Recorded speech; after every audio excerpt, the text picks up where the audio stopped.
Okay, this is a fuel injector out of a 1991 Toyota Land Cruiser, the 3FE motor. It's an inline 6-cylinder 4-liter. This is one of the injectors I pulled off of the fuel rail, which is over here. That's a whole nother job.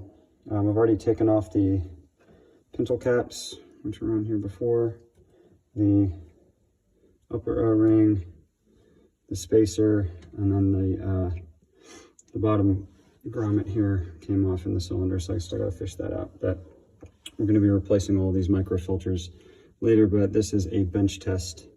This is a DIY bench test.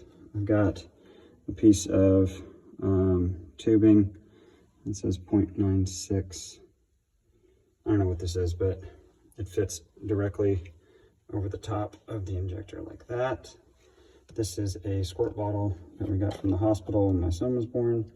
I took the little spray nozzle off. So that's just that.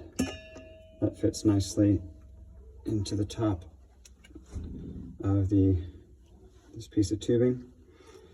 I've got a wiring harness, which I'm going to replace when I've got the fuel rail off. This is a new harness plug for each injector. There's 6 of these. I wired one up just to some 12 gauge or 14 gauge wire and put it to a 9-volt battery.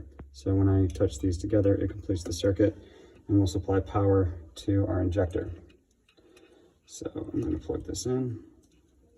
That. I'm using B12, which is probably not the recommended.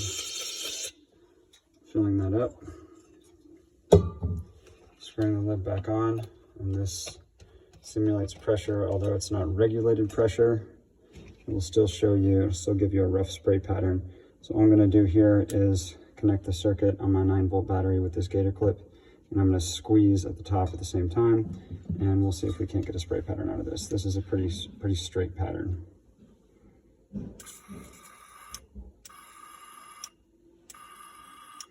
I'm just squeezing at the same time.